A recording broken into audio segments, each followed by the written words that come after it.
And there was a log, and I sat down on the end of the log, and there was a man sitting on the other end of the log. And I knew that that man was God. Jesus walked away.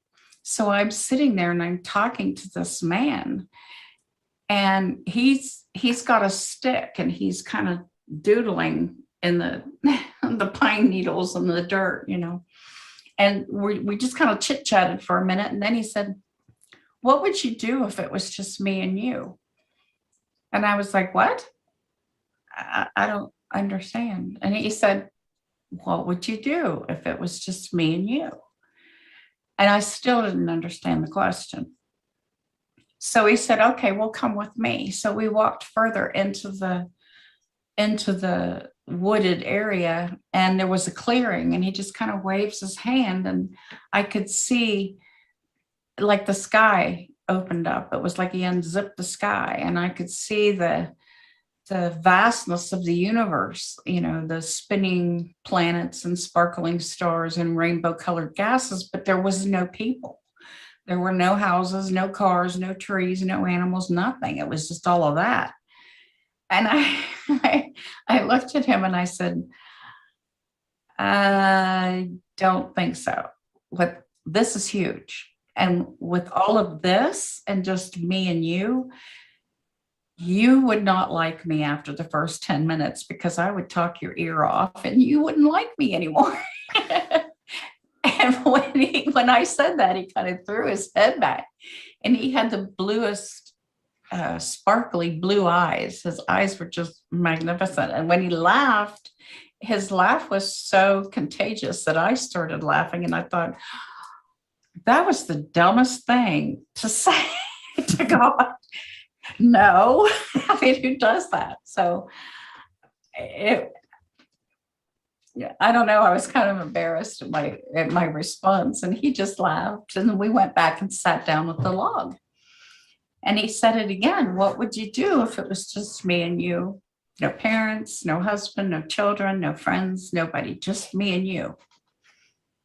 Well, I still didn't quite know how to answer that question. So I'm looking at this oak tree, oak tree that must have been 1,000 years old. It was huge. And I could see the detail of the bark, and I could see the nutrients coming through the roots from the ground. And I saw the nutrients going up, and they were in the leaves, and I could see the little things moving in the veins of the leaves. And what I saw was the tree pulls the nutrients out of the ground. The leaves clean the air. We breathe the air. So everything is connected and all works together. And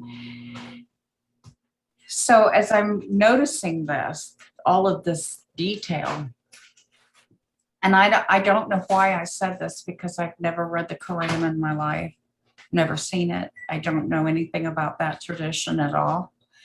But I said, "God, your 100th name in the Quran is God is everywhere, God is nowhere, and God is in me." And he said, "Yeah, that's right." Well, come to find out that there's really only 99 names written in the Quran, but the 100th name it's too holy. It's not, you don't say it. But here I said it. And God was like, "That's right." And then I said, "God, you made this tree. You are in this tree. So when I see this tree, I see you." He said, "Yeah, that's right." And then I started, I don't know if he was putting these thoughts in my head or if I was just thinking these things, but I started thinking about my parents. And I said, "God, you made my parents. You were in my parents. So when I see my parents, I see you." He said, "Yes, that's right." I said the same thing about my children. And then I started thinking about someone who had been very cruel to me, and it hurt me very deeply. And I said, "God, you made these people that are cruel to other people, but you made these people. You are in these people. So when I see these people, I see you." And he said, yeah, that's right. He said, now I have a question for you. I thought, oh, wow. Okay. And he said, when you look in the mirror, what do you see? And my normal answer, kind of put my hands down on my lap, and I was just like, how am I going to get through this? Because my normal answer would have been not much, just me, because I'd been told my whole adult life, you're ugly, you're fat, you're stupid, you can't do anything. And so I was buying into that. And that was a worldview of me. But what he was trying to get me to do is to see myself the way he did. And so I said, God, when I look in the mirror, you made me, you are in me. So when I look in the mirror, I see you. And he was so happy with that answer. He was just like, yeah, that's right. That's the right answer. And I felt like a little girl who just got an A on a test, I was like, oh, right, I got it right. But then it was more like, that infused knowledge again. And I could hear him saying, I don't make mistakes. I don't make junk. You are not a mistake. I made you for a specific purpose. And I don't see you the way the world sees you. I don't see you. You are not what the world has made you to be. And I love you. And you have a specific reason to be here, or you wouldn't be here. And so that was, to me, that was huge. That was just spinning in my head. And I was trying to wrap my head around those kind of words because I wasn't used to hearing that.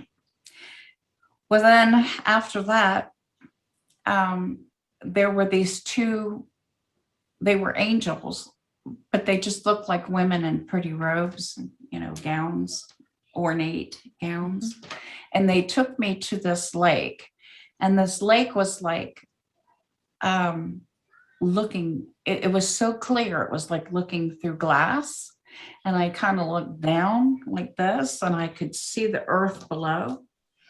And what I saw were future world events, things that are happening in the world right now. And what they were trying to get me to understand is that these things do not have to happen. It's our human collective selfishness that's going to make these things happen. And if we change how we do things, these things will not happen, but we're not changing. And so these things are now taking place.